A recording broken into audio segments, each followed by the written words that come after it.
My daughter-in-law stood in my living room in a new ivory coat and said it like she was reading a weather report. We got married yesterday. Only special people.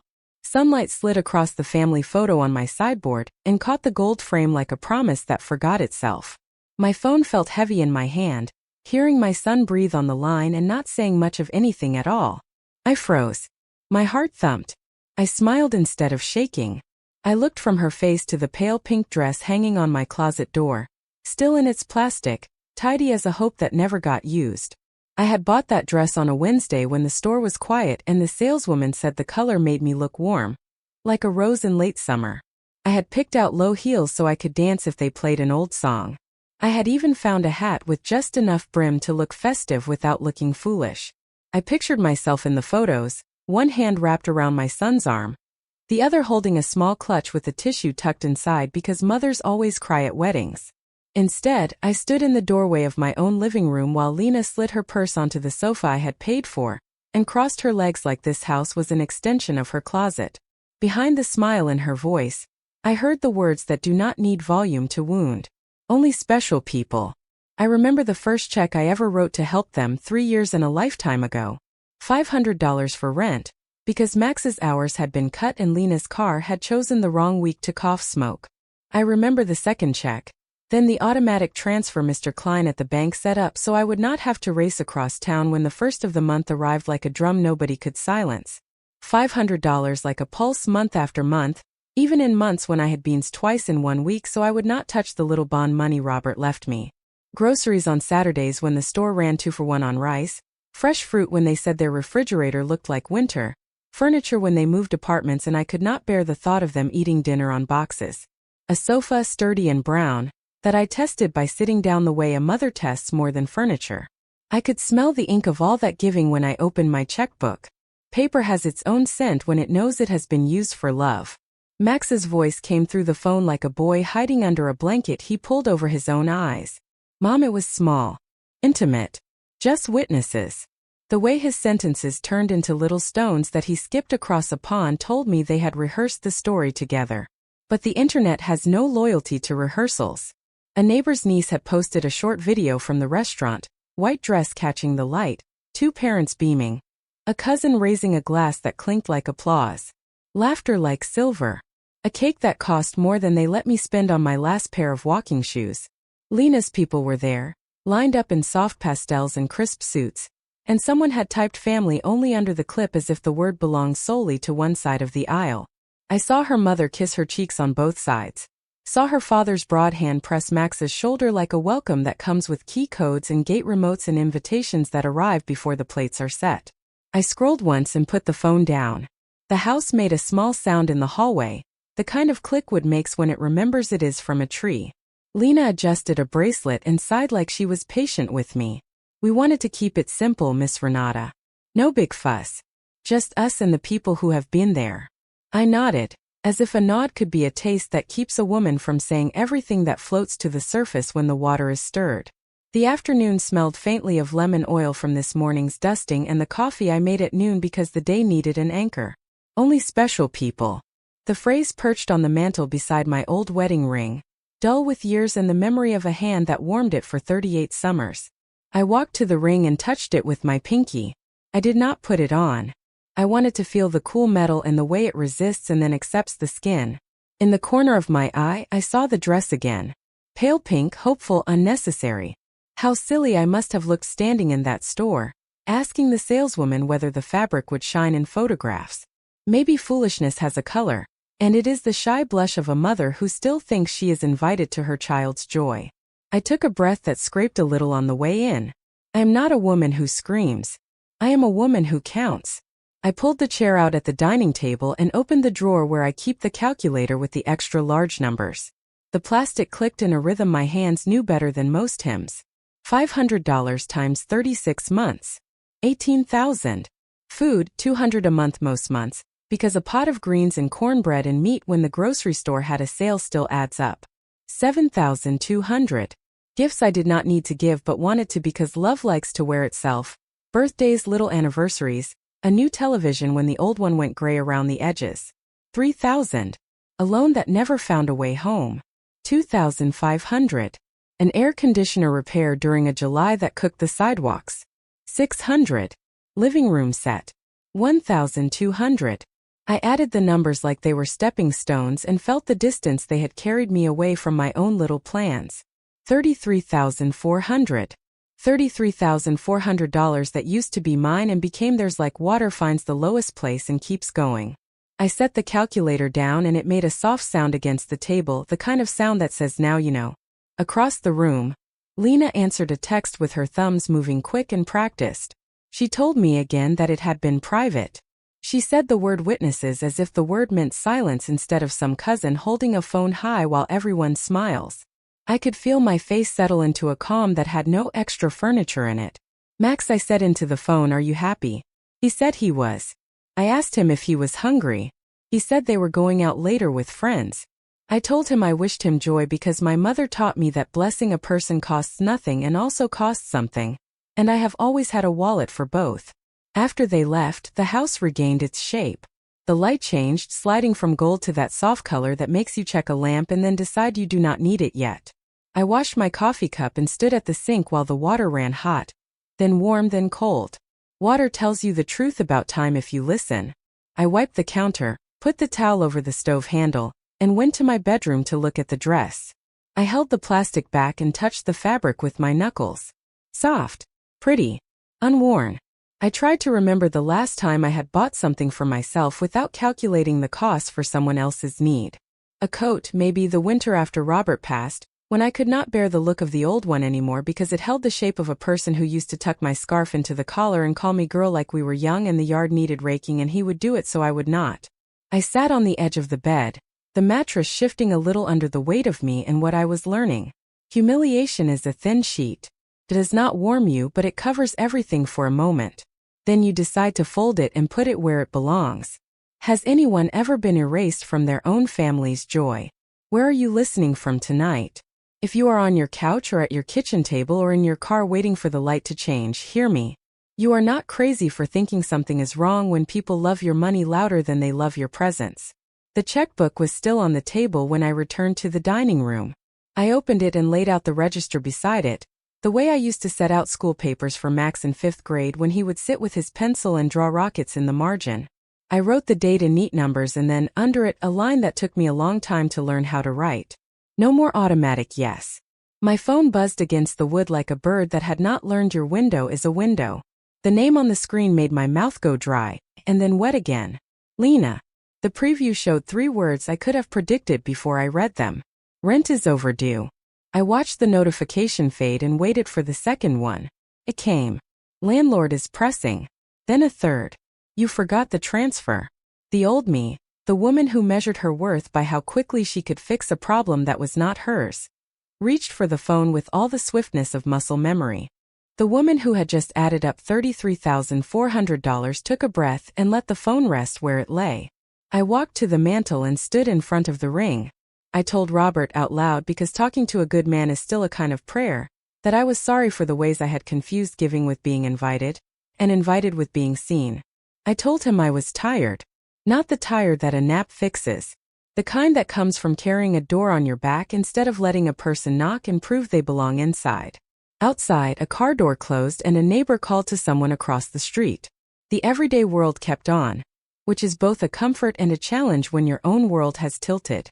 I reached for my notebook, the small black one with the elastic band, and on the first page I wrote, today they told me special people went without me.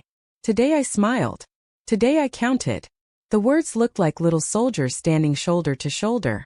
Sometimes all a woman needs to do is gather her sentences and stand them up where she can see them. I turned to the kitchen and made tea because boiling water and a bag of leaves can teach you about patience and extraction. The kettle whistled its little warning. I poured, and the steam rose with a smell that made the room feel kind again. The pink dress watched me from the doorway like a guest who does not know where to sit. I told it gently, you are beautiful, darling, but you are not my shame. You're just fabric. Shame belongs to the people who speak about special people and then ask for your $500 as if the first sentence and the second were not in a fight. My phone buzzed again. Another text. Then another. A call from Max, then from a number I did not recognize. Then a call that said private on the screen, as if privacy is something you can demand after you practice erasing a mother with a smile. I let them all pass through like a train that has no stop at your station. There is a quiet that arrives when you decide what you will not pick up. It feels like a room that opens a window and tells the air to come in. The light outside began to soften into the hour that makes porch steps good for thinking. I stood at the front door and listened to the latch click as I opened it. The sound pleased me in a way that I did not yet fully understand. Later, I would learn the language of locks the way I had learned the language of loans and love.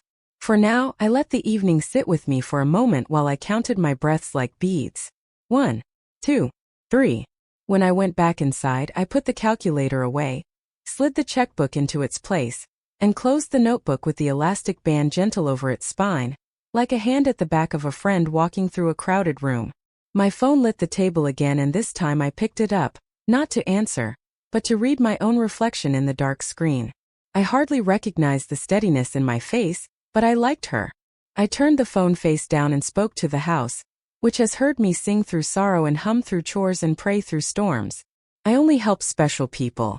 I said it out loud to practice the feel of it in my mouth. I woke before the sun and let the house be quiet with me. Some mornings you need to hear the clock tick to remember time is yours, too. I made coffee but did not drink it. I wanted my hands steady for paperwork. I put my checkbook, my ID, and a small list I had written on an index card into my purse. At the door I paused and touched the old ring on the mantel the way some folks touch a doorway for luck. Then I locked up and walked into a morning that smelled like the first page in a new notebook. The bank opened at 9. I sat in the parking lot at 8:45 and watched the tellers straighten the display of pamphlets through the glass.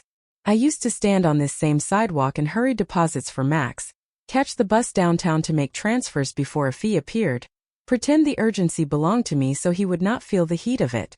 Today I waited for the door to unlock and told my shoulders to lower themselves from around my ears. Inside, the air was cool and clean in that way only banks and doctors' offices manage. Mr. Klein saw me and lifted his hand. A man who has processed my generosity for 3 years and never once asked why love always arrived with a memo line. "Mrs. Walker," he said, "what can we do for you?" I smiled at the formality because it made me feel like a whole person again, and not only somebody's mother with a wallet. "I need to cancel all automatic transfers to my son and his wife," I said. "I need to remove any shared access. I need to set alerts on every account so I know when money moves. I need a freeze on new payees without in-person verification. And I need you to print confirmations for each change." He nodded slowly as if he could feel the ground shifting under an old habit. "Absolutely. Are you sure about all of them?" "I am." He motioned to his desk, and the printer began to hum while he checked boxes on a screen and read back language that sounded like locks sliding into place. The scent of burnt coffee drifted from somewhere behind the counter, and it took me back to a long ago morning when Robert showed me how to balance a ledger on payday, so the month could not sneak up and surprise us. "Order is a kindness," he said then, and it felt true again now. When Mr. Klein finished, he handed me a neat stack of paper. I read every line, placed a small check mark in the corner of each page, and slipped them into a blue folder he offered from a drawer. Before I left, he rested his hands on the desk and lowered his voice. "I hope you are not being pressured to make these changes." The question was careful and real. "No," I said. "I am finally stopping the pressure I put on myself." He smiled the way a man does when a sentence lands right. Outside, the day had warmed. I sat in my car and wrote the time and the changes in my notebook, exact words, names, and the smell of that coffee. Details matter. Paper tells a judge what a heart cannot prove. On the drive home, I rehearsed 2 phrases out loud, not for them but for me. "I will not discuss my money today. Please leave my house." Saying them made the steering wheel feel firm under my hands.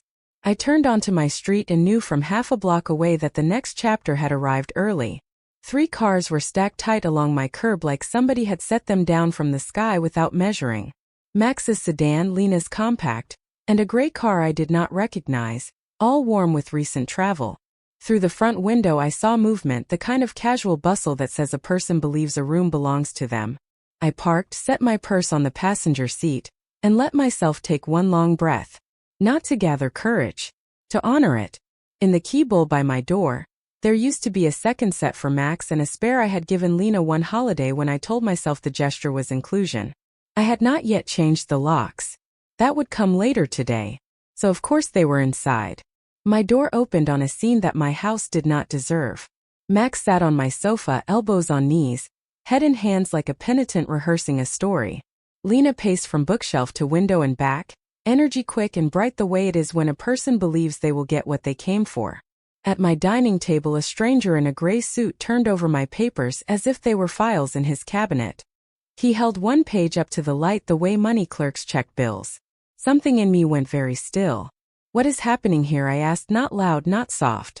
All three looked at me, surprised as if a doorbell should have announced me into my own home. The man in gray stood and extended a hand with a smile he had practiced. Mrs. Walker, I am Mr. Fisher. I am with a family law practice. Your children asked me to consult about your situation. He said situation the way a person says weather in February when the roads are bad but nothing can be done about it. I did not take his hand. Those are my private papers. Please put them down. He laid the paper on the table but did not step back. Mom, Max said, his voice careful the way it gets when he wants a person to walk into a pen without noticing the gate. We have been worried.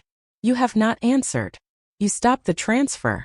We thought maybe you were confused or someone had influenced you. He looked at the blue folder in Mr. Fisher's hands like it had staged a coup. At your age, Lina said, and then paused when she saw my face. These sudden changes can be signs of stress. We love you. We just want to help. I have never liked the word just in a sentence that asks me to give a stranger access to my life. I walked to the table and gathered my papers into a stack, checking for the little corner marks I had made at the bank. My name belongs in my own hands. I held the stack against my chest and kept my voice even. This is my house. You do not look through my papers. You do not enter without permission. The man adjusted his tie, a small gesture that told me a meeting was about to begin in earnest. Mrs. Walker, sometimes families need to act before harm is done. A limited power of attorney can allow your son to assist you while you recover your bearings. We can make it very narrow and temporary. He slid a folder across the table as if it contained a recipe. I did not touch it. I know what a power of attorney is. I raised a son. I buried a husband. I have paid bills on time for 40 years and filed taxes every spring with receipts in their same folders. I do not need a guardian for my checkbook or my common sense. The only transition here is yours to the front door. Mr. Fisher blinked once.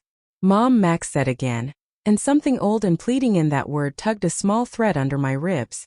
It was the voice of a boy who needed bus money, not the voice of a man who had stood at a ceremony and said vows I learned about on the day after. He took a step toward me and opened his hands like a peace offering. We cannot do this today, I said. We cannot do it tomorrow either. I do not discuss my money with anyone but my bank and my lawyer. We are your family, Lina said. The word family bright as a sign she had plugged in just for this moment. Everything you have will come to us someday anyway. We are only trying to plan. The sentence did not even bother to put on perfume. I let it pass by and did not invite it to sit down. You will all leave now, I said. We will not argue. Mr. Fisher cleared his throat. Mrs. Walker, I would be failing my duty if I did not tell you a court can appoint a guardian if there are concerns about your capacity. It is better for everyone if we resolve this in the living room, not a courtroom. The quiet that filled the room was a different quiet than the one I had left at dawn.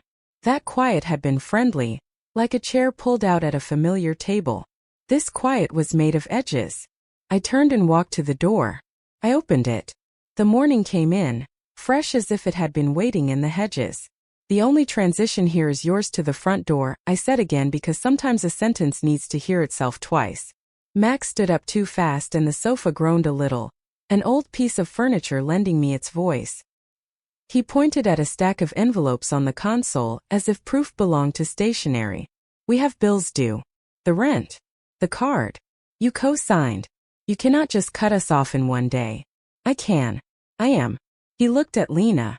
She swallowed something hard. Mr. Fisher collected his folder with a neat sweep and offered a card across the space between us. He is practiced at keeping a face still when a plan gets turned. Mrs. Walker, we will be in touch. I did not take the card. My son looked at me with eyes that wanted me to be the woman I had been last week. I am not that woman today. They filed past me the way people do when a service ends and the ushers open both doors.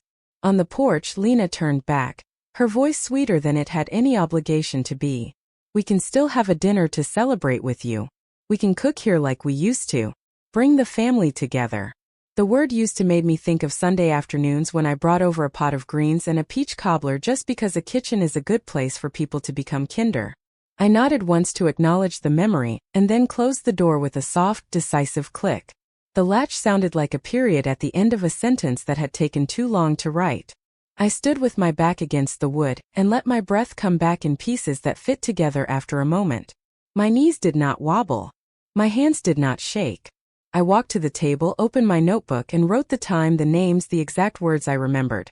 Confusion at your age, power of attorney, guardianship.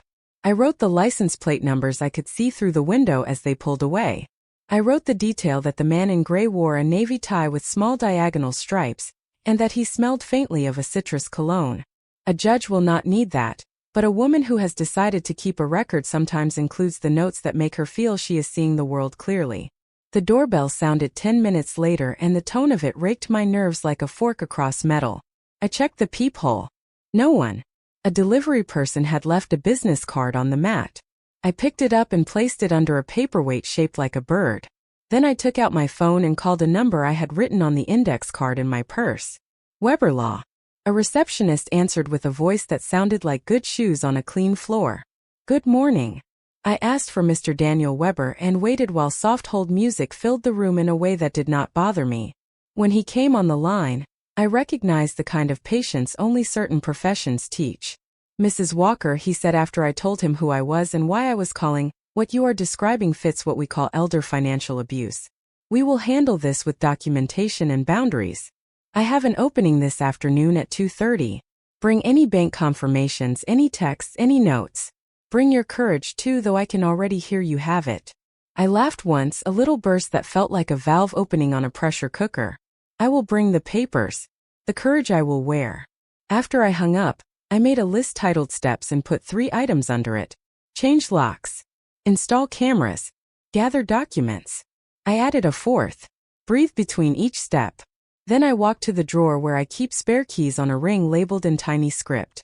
I laid them out on the table like a history lesson. 1 for Max. 1 for Lena. 1 for a neighbor who moved away last year. I placed the first 2 in a small envelope and wrote to be returned on it, knowing full well that returns are not always part of the story. I would not ask. I would change the locks. Before noon I drove to the hardware store. Mr. Summer looked up from the counter and called me by name the way old stores do when life still remembers how to be neighborly. "You here for another emergency with those children?" he asked without judgment but with enough memory to be accurate. "Not today," I said. "Today I am here for my own door. I want the best deadbolts you have." "Grade 1, he said, and reached for a box as if he had been waiting his whole career to hand a woman this particular moment. His son Ethan walked in from the stockroom with a clipboard and a friendly nod. "We can come by late afternoon to install. Cameras too if you want them." The word cameras would have insulted me last month. Like an admission that my home was a station rather than a sanctuary. Today it sounded like wisdom. "Yes, cameras. Front and back." He wrote the appointment on the clipboard. 2 o'clock pickup for locks, 4:30 install. We shook hands and I left with the boxes in my trunk like trophies that would never have to sit on a shelf and gather dust. Back at home I made a sandwich I could barely taste and sat at the table while the clock ticked in the kitchen and the house exhaled. I pulled out a folder for bank confirmations, another for legal correspondence, a third for incident logs. I labeled them with a black marker in letters neat enough to make my 3rd grade teacher proud. I slipped the blue folder from the bank into the first, my notebook into the third, and an empty pad into the second for whatever Mr. Weber would tell me to prepare. My phone buzzed and I let it. I am learning to let some sounds pass through the room without catching any of my fabric. When I stood to wash my plate, I felt the kind of tremble that means your body is catching up with what your spirit already chose. I set my hands on the counter and thanked them for being steady at the bank and steady at the door. Then I thanked my knees for what came next. At 2:20 I parked outside a brick building with a small brass plaque that said Weber Law. The waiting room smelled faintly of lemon and paper, and the chairs were comfortable without being expensive. A woman at the desk offered water. which I accepted because sometimes a person must put a cup in her hand to remember she still belongs to simple comforts. Mr. Weber came to the doorway not long after. He was in his 60s, tall, with kind eyes and a tie so plain it felt like a promise that he saved his style for his briefs. We sat in his office while he listened without interrupting. I laid out the bank papers, the list of transfers I had kept over 3 years, the texts from yesterday and this morning, and the index card that said steps. He nodded at the card. That last line is my favorite, he said. People forget to breathe when they think. He explained guardianship, what it is and what it is not. He explained that capacity is about understanding and communicating choices, not about making choices that please your children. He explained that APS can knock, but without a court order or true emergency, they cannot make you open your door. He explained that we would send a cease and desist letter regarding harassment and unauthorized entry. He explained that a temporary protective order could be sought if the visits continued. He explained that cameras provide dates and times when memory can be argued with. He explained that our side would keep its tone low and our papers high. Then he looked up from his pad and asked how I was sleeping. I told him last night was restless but not fearful. He smiled the way a person does when he hears a first sentence of a new chapter being written. We set a plan. He dictated a short letter for me to sign authorizing his firm to act for me. He asked me to keep my logs with exact language and to avoid heated exchanges. If Lena calls from different numbers, document do not reply. If Max arrives uninvited, do not open. If anyone tries a key after today, call me and then call the police. I signed where he pointed and felt a lightness that surprised me.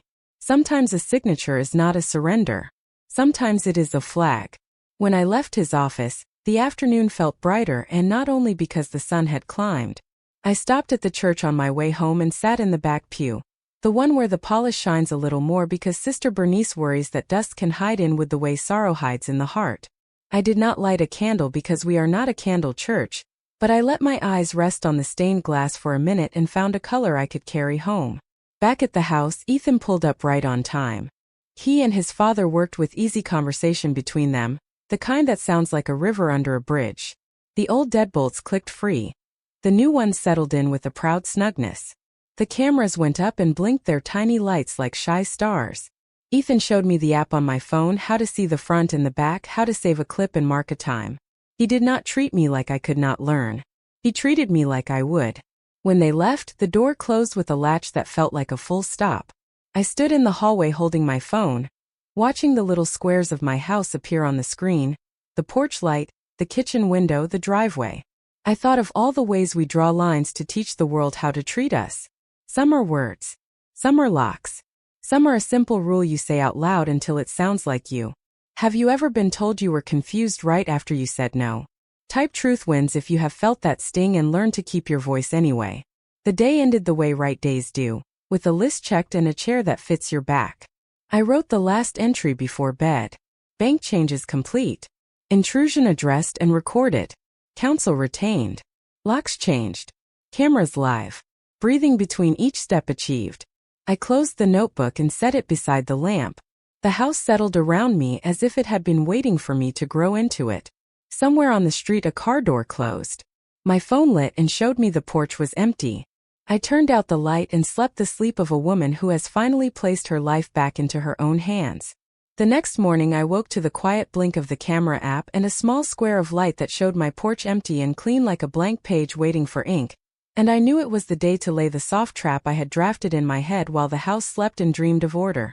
I made tea and opened my laptop and created a new document with a simple title that would tempt a person who believes other people exist to be used. Something dull enough to look safe and useful yet sweet enough to taste like an easy win.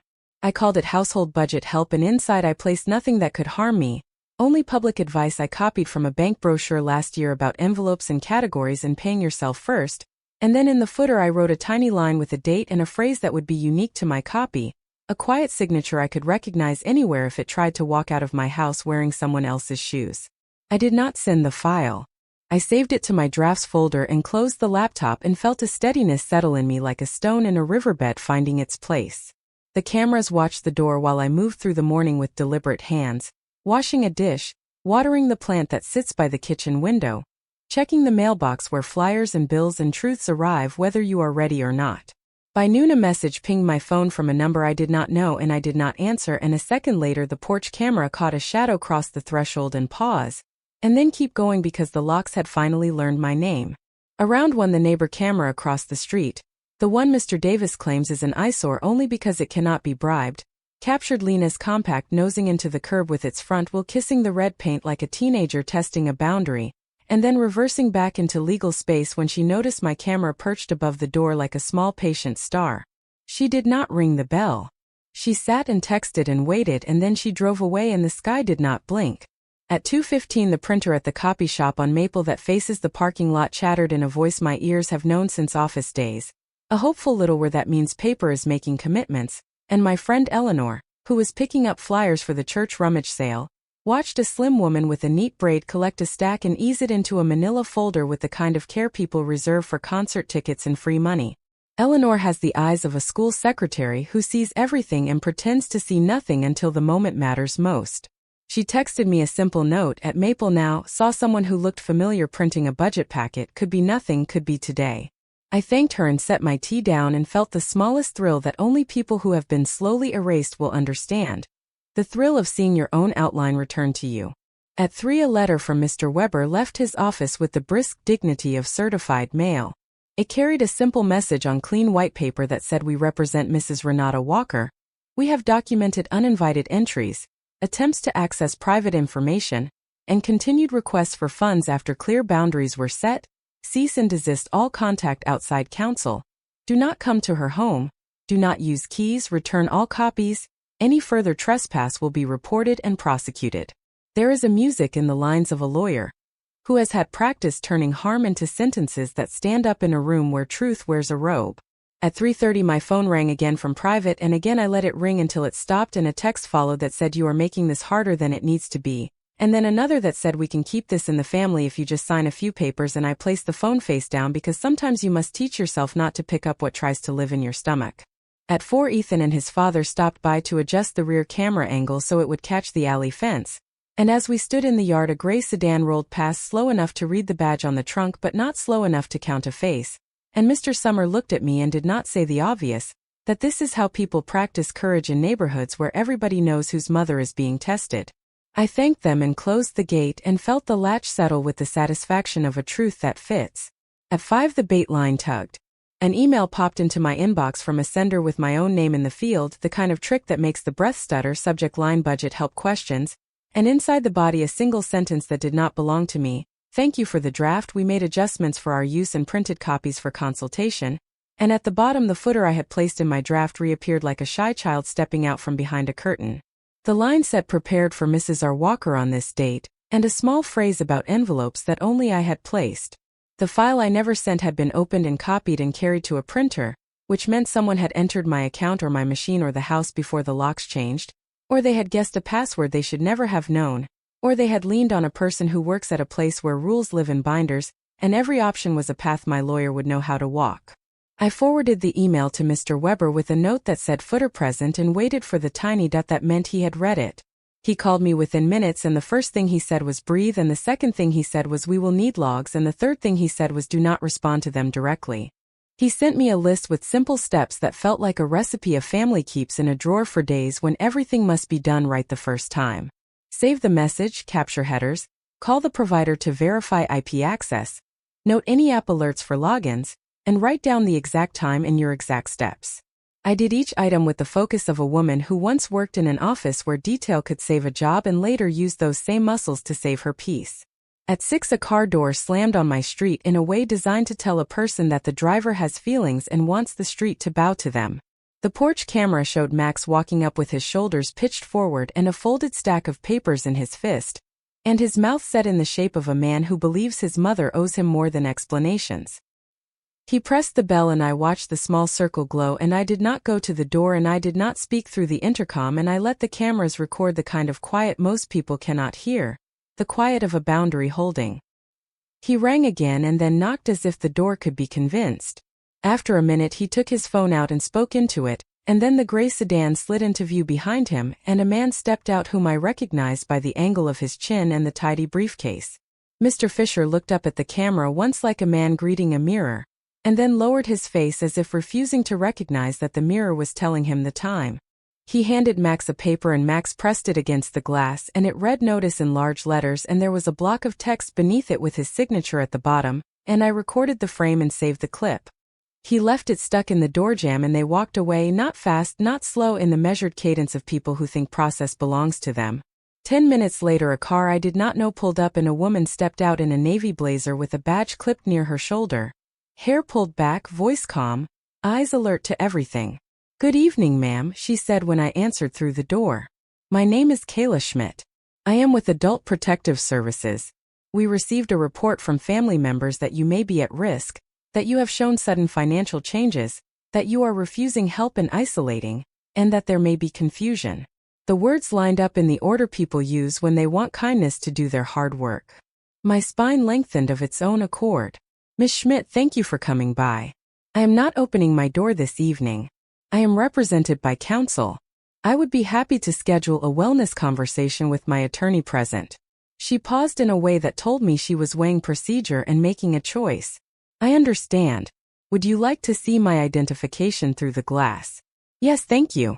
She held it up and I read her name and the office address. I wrote them down in my notebook with the time and the wind speed because the branches made a sound just then like paper fluttering in a courtroom. She asked 2 more questions in a tone that was neither rude nor friendly. "Do you have food and water? And are you taking any medications that require assistance?" And I answered yes to the first and no to the second.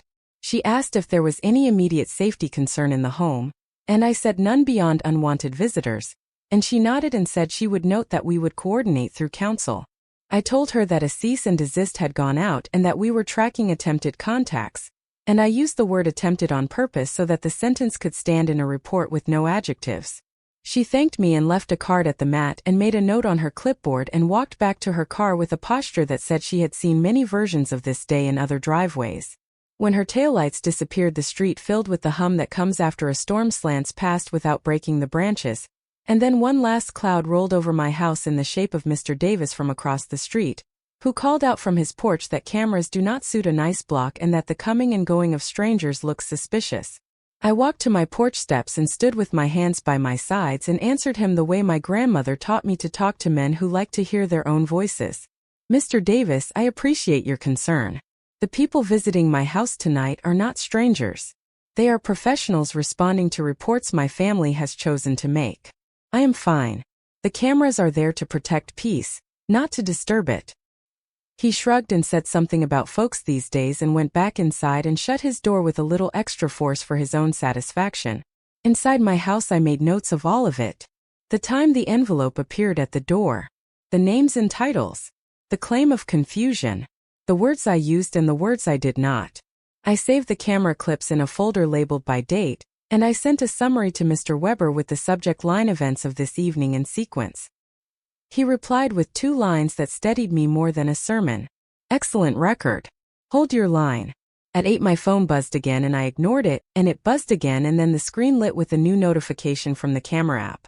Movement at the backyard gate. I opened the feed and watched a figure test the latch and turn it and push and then stop when the new bolt held like a friend who can bench more than you thought possible. The figure stepped back and the sensor light flooded the yard with honest light and revealed Max shifting his weight like a teenager caught 2 steps past curfew. He looked up at the camera and for a second I saw the boy who hated to disappoint me, and then he turned and left and I let the grief pass over me and did not drown.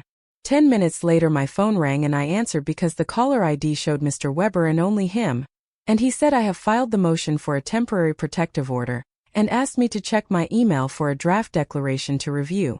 I opened the document and read words that felt like a map someone else drew to describe the road I had just driven, dates, times, conduct, requested relief, and at the end a place for my signature that I would add in the morning with a pen that has ink heavy enough to mark the day.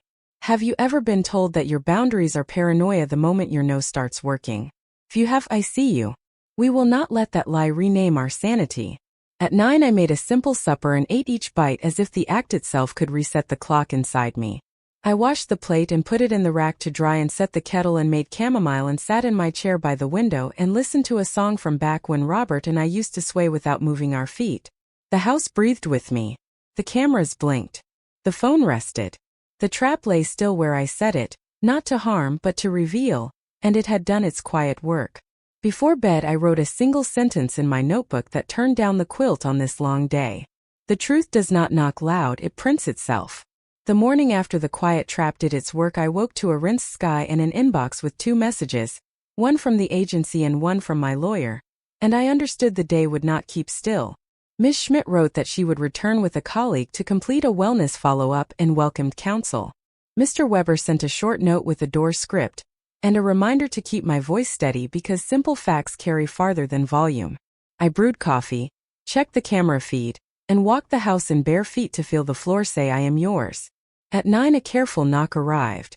Through the glass I saw Ms. Schmidt and another worker named Mr. Alvarez, and within minutes Mr. Weber parked at the curb like a promise on time. We spoke with wood and glass between us while the microphones did their work. I answered questions about food, medicine, and safety with the sentences I had practiced. My lawyer confirmed that any further conversation would be documented and moved to their office. They took in the locked mailbox, the new deadbolts, the tidy walkway, the trimmed hedges, the shape of a life in order. Ms. Schmidt thanked me and said she would note in her report that I appeared oriented, independent, and able to manage household tasks and finances, and that I had counsel. She asked whether family had attempted contact. I told her yes, that a letter was stuck in my door, and that a message from a false address revealed misuse of a footer from a draft I had not sent. She frowned and wrote a line I hoped would matter later. Before she left I asked one clear question, whether a person has the right to ask that family stop coming by, and she said yes, and that a restraining order could enforce it. After they drove off, neighbors returned to their routines, but 3 porch conversations were already underway. The way news moves like sparrows on a wire. Eleanor texted that I handled it with grace. I sent back a thank you in words because I have learned even kindness leaves a trail. At 11 I heard 2 car doors and a ripple of voices. Lena stood at the curb with a friend and an older woman, and she spoke loud enough for porches to hear, asking why a mother would turn cold, why a mother would choose papers over love. I did not step outside. I let the camera take the scene like a patient scribe. Mr. Davis folded his arms and said families should work things out in kitchens, not offices. Eleanor answered that respect is a kitchen too, and some of us learn to cook there late in life. The older woman looked at her phone rather than at the truth. I phoned Mr. Weber and let him listen through the portal. In the afternoon Ms. Schmidt returned to close her file and said the sentence that felt like a valve opening, that she saw no risk, the case was closed, my boundaries were my right, and I could contact her if harassment continued. I thanked her, then called the non-emergency line and requested an officer to document the street scene because a record is a fence that can be measured. A patrol car rolled up. A young officer took my statement while his partner noted the camera positions and asked whether anyone had tried the gate. I showed the clip from the test the night before. He wrote the time, the stride, the flare of the porch light, and he explained that the temporary order would make enforcement simple once signed and that extra patrol could be added in the meantime. After they left my hands trembled, not from fear but from the gravity of being seen. I made tea and felt heat settle into my palms like a blessing. By late afternoon the block returned to its hum. A mower 2 streets over. A child calling for a ball. The soft thud of a screen door. For a moment I imagined a world where a mother did not need papers to protect her peace. Then the gray sedan returned and parked at an angle that told the street the driver believed in his own urgency. Max stepped out in a new shirt with store folds still sharp. Lena followed with her phone lifted. Behind them Mr. Fisher carried a long envelope that wanted to be important. They stayed on the sidewalk and began to narrate for a camera, telling a story in which a confused woman had pushed away her loving family at the advice of strangers. The older woman repeated only special people with a little roll of her eyes for the lens. Eleanor looked at me through the blinds. I shook my head. Let the record take care of itself. I called the police again, not with anger, with procedure. The same young officer arrived and stood like a metronome between our houses. He explained the rules that govern public and private space, and the duties of an order already in motion. He asked them to leave the block for the day and recorded their names and plates. The scene ended with the sound of a pin cap. At dusk the sister circle came with foil pans and little notes under the lids because food teaches a house to be warm again. Maria brought chicken and rice with lemon. Carmen brought green beans bright with pepper. Cynthia brought cornbread that crackled a little when you tore it. Eleanor brought peach slices and a small bouquet from her yard and set the flowers on my table, and rested her hand on my shoulder the way friends anchor you without asking. We ate while the camera app watched a quiet porch, and they told me their own chapters with sons and daughters and bright young spouses who learned to love money first. They laughed at lines that used to make them cry and grew sober around sentences that still bruise. I felt myself join a choir that knows every verse of this hymn. After supper we sorted documents for court into 3 piles: financial, contact attempts, and professional reports. We used paper clips and a pencil to number each page, because that is how women like us turn pain into an index. Halfway through my phone buzzed with an email from Mr. Green at the pharmacy. He wrote that weeks ago a young woman asked him to sign a statement about my medication habits, that he now understood the paper had been used in a way he did not intend, and he attached a letter clarifying that I had no prescriptions, only vitamins and an occasional aspirin, and that my visits were regular and cordial. I forwarded it to my lawyer and felt relief settle like a book on a shelf where it belongs. Minutes later an agency email arrived with a brief report that used the words oriented and independent, and no immediate risk. I printed it with satisfaction that felt like a door closing softly behind a kind guest. We finished the numbering and I walked the sister circle to the porch. Cynthia looked at the street and said it was quiet tonight, which often means someone is writing a plan. I thanked them and promised to bring extra paper to the church supply drive, because there is never enough paper in places that do honest work. After they left I washed the few dishes and took one more lap through the house with the phone in my hand to check the feeds. The back camera showed a cat on the fence and then nothing. The front camera caught a pair of headlights turning at the far end and then disappearing. My shoulders dropped. Just before 10 my phone rang. It was Max. I let the first call move to voicemail. When it rang again I answered because I wanted to hear my child and to hear what he would choose to be tonight. His voice came tight like a rope pulled too long. "Mom, we can fix this if you stop letting people get in your head." I listened. He said I was not myself. He said Lena cried. He said rent was due and the landlord was threatening and the car note would be late and late fees were cruel and why would I do this? I looked at the pale pink dress still in its plastic and remembered how easy it is to confuse buying with belonging. When he paused I asked one soft question. "When was the last time you called me just to ask how I am?" Silence held us for 10 long seconds. I said I wish you peace and ended the call, then wrote every word in the notebook because grief needs ink as much as triumph does. Near midnight a patrol car idled at the corner and then moved on. The neighborhood returned to its soft breathing. I stood at the window and let the glass cool my forehead and thought about how a reputation changes on a block. Yesterday I was the woman who doted too loud. Today I was the woman who said enough and meant it. Tomorrow I would be the woman who walked into a courthouse with papers aligned and a heart steady. The public exposure was not a blowout with shouting and broken dishes. It was a sequence of small undeniable moments that added up to a wall no one could pretend not to see. An agency closed a file. A pharmacist corrected a statement. A patrol documented a pattern. A circle of women brought food in order. A street learned the difference between gossip and a record. I turned off the lamp and looked once more at the porch light halo on the step. Have you watched your own dignity return in pieces, and realize the pieces fit better than the old whole? Tell me where you are listening from and tell me if you have learned this lesson too. Then I went to bed and slept like a witness who knows the truth will make its next appearance under oath. In the morning I would add tabs to the binder and tuck a pen in the pocket so nothing rattled. I would call the clerk to confirm the time and I would iron the black suit that means business and mercy. I would stop by the church and sit in the back row for 5 minutes of stillness. I would breathe, and I would carry the calm into the room where paper and truth sit side by side like old friends. I woke before the first bus side along our block and set coffee to drip while I ironed the black suit that fits like a steady breath and placed my binder on the table with tabs that calmed me.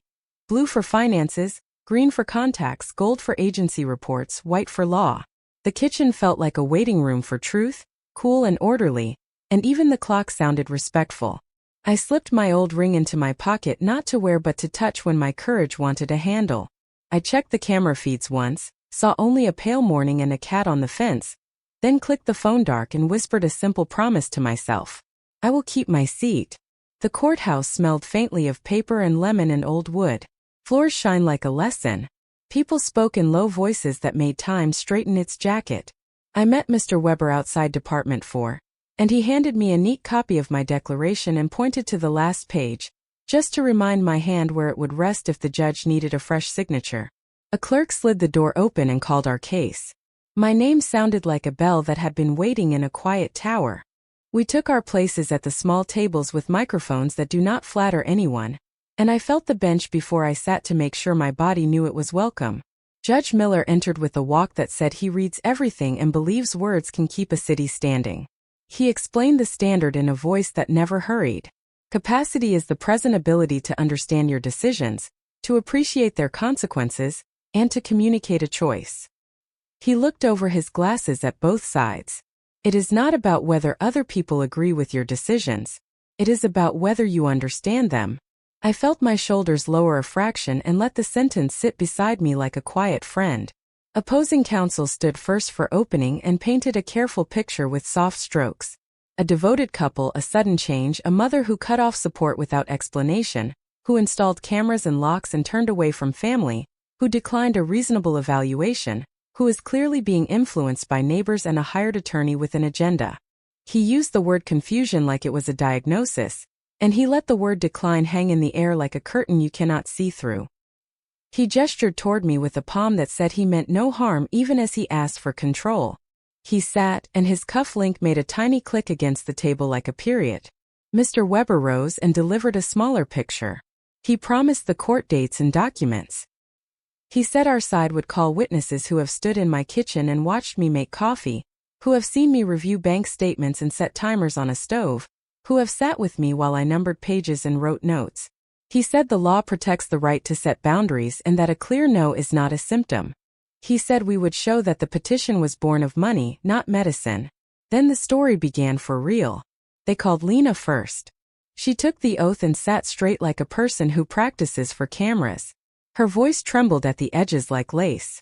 She told the court I had once been a second mother and lately I had become cold, that I refused to celebrate their wedding with a family dinner, that I closed the door and would not answer calls, that I put up cameras like a guard on a wall, that I cut off a transfer that had allowed them to stay afloat, that I was isolating and suspicious, that strangers from the church now had more influence than her.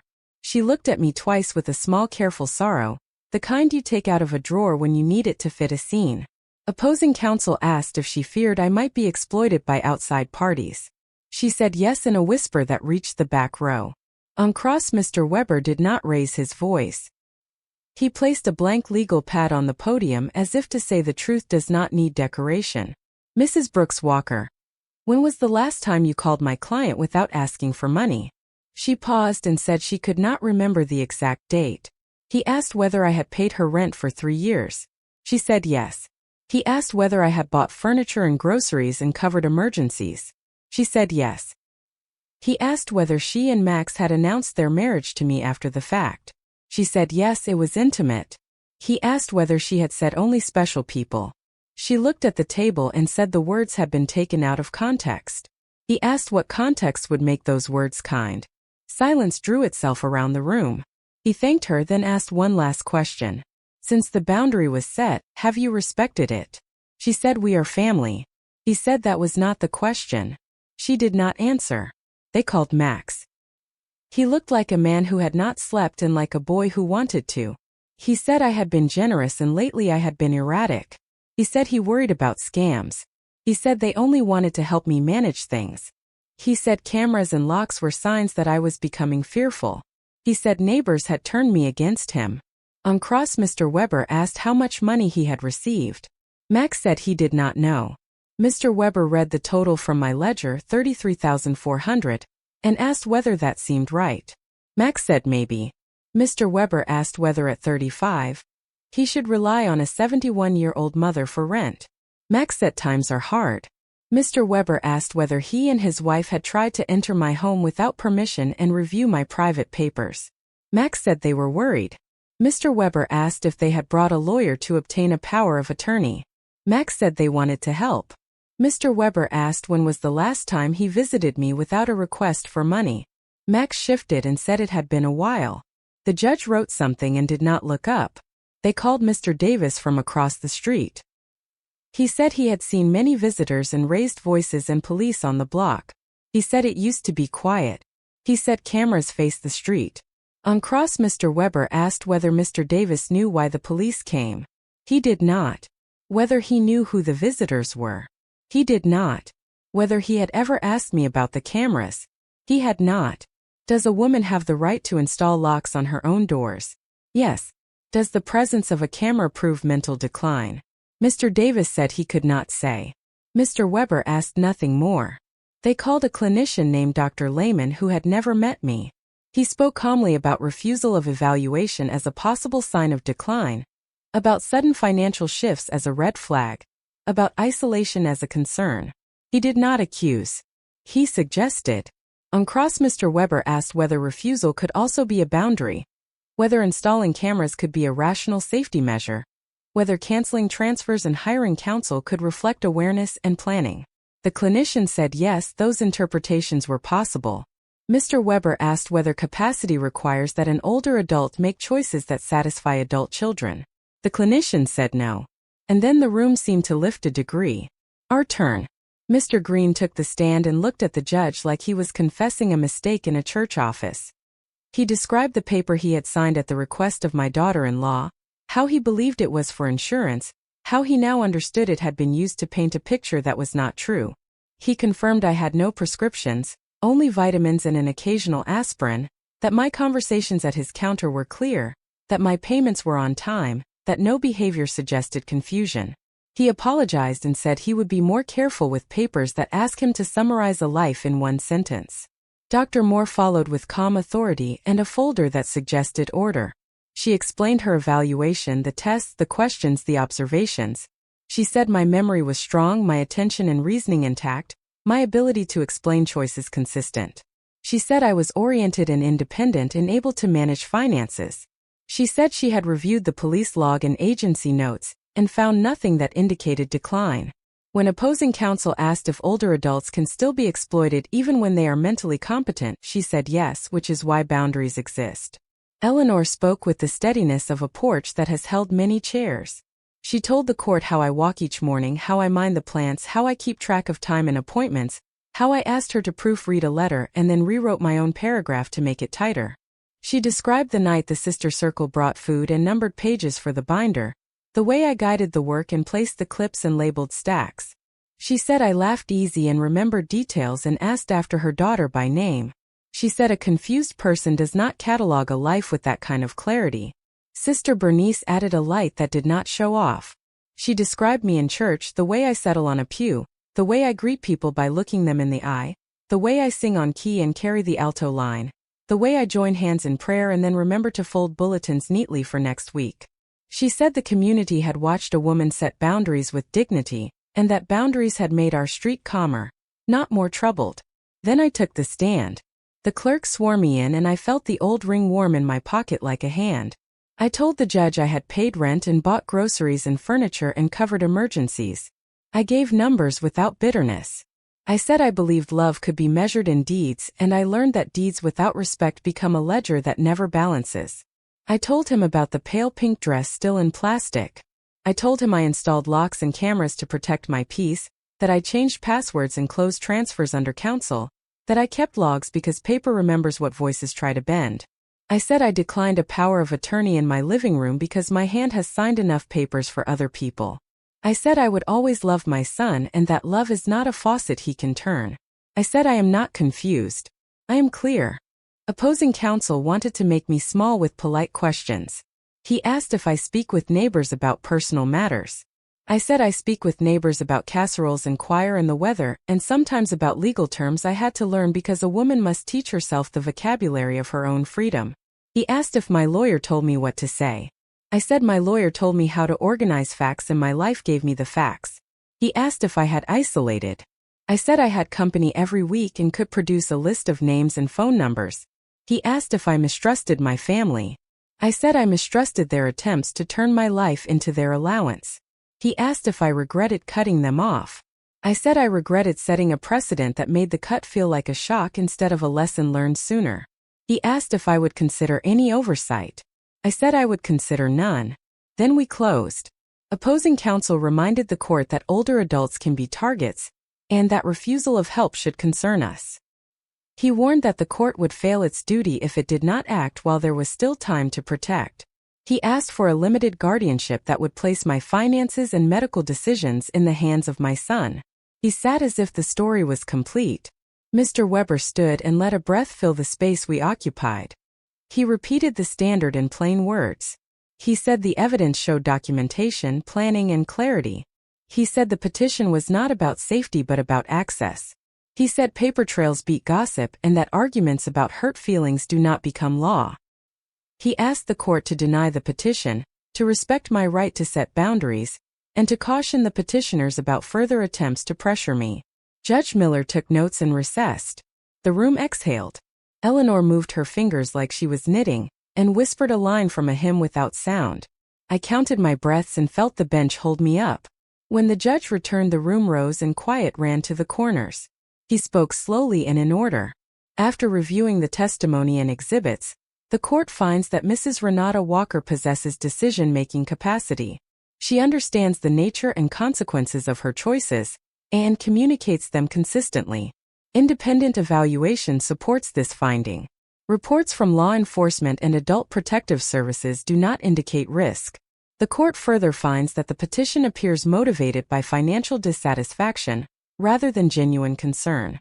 Guardianship is an extreme remedy reserved for incapacity. It is denied. He looked at their table. The court cautions the petitioners that further attempts to exert pressure, or to enter the respondent's home without consent may result in orders that limit your contact and exposure to liability. He looked back at me. Mrs. Walker, you may obtain certified copies of this order at the clerk's office. I heard my heart answer with a sound that never made it to the microphone and felt something tie itself off inside me with a neat knot.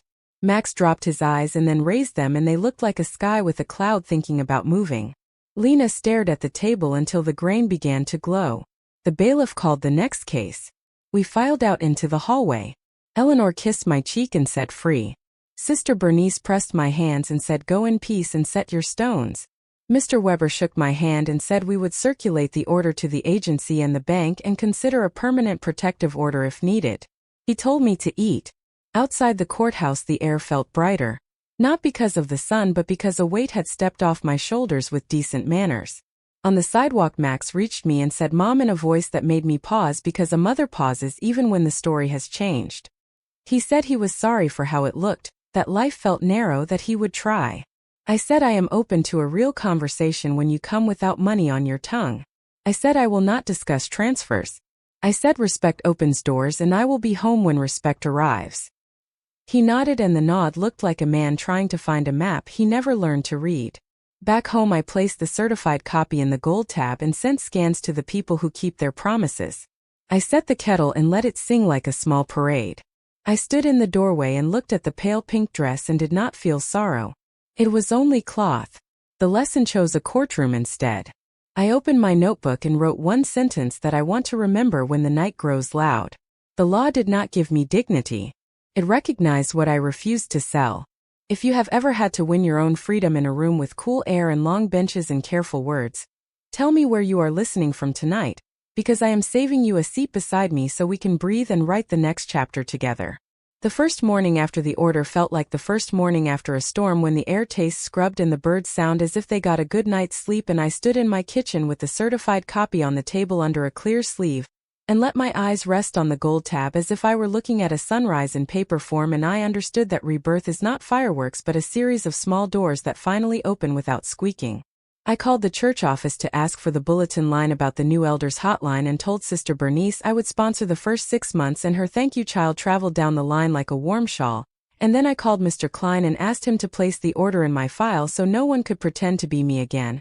And then I called Mr. Weber to tell him I would hold off on a permanent order unless the street taught me otherwise, and he said that restraint is not weakness, it is a choice that leaves room for peace. And I wrote that sentence in my notebook because sometimes a lawyer hands you a line you can live inside.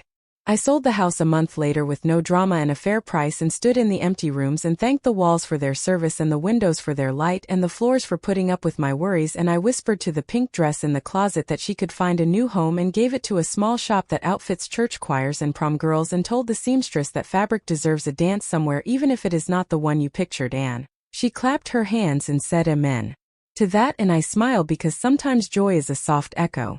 I moved to a bright apartment near the museum where the bus lines braid together like friendly threads and the hallway smells like lemon and the balcony fits a chair and a pot of basil and the front door clicks with a confidence that feels like a new way of walking, and I set up my easel in the corner and painted a small bowl of peaches that looked almost tender, and I framed a photograph of Robert in his Sunday suit and placed it on the bookcase beside the camera base station as if the man and the machine could guard this new piece together.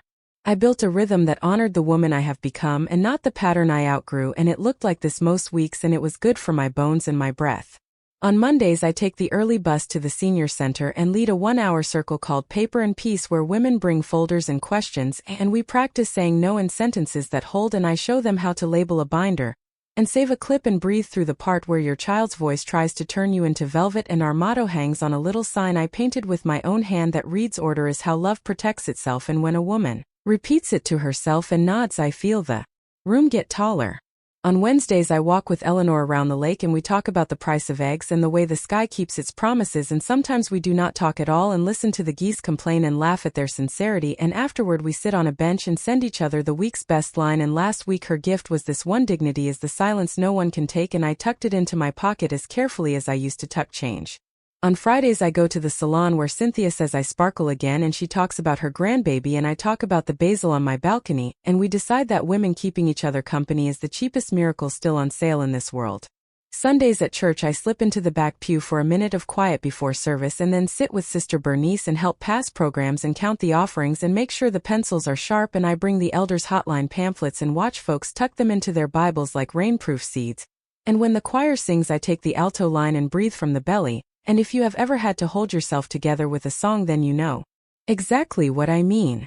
I did not stop loving my son, but I retired from financing his adulthood, and that simple sentence has changed the shape of my days, and I hold it the way a traveler holds a good map.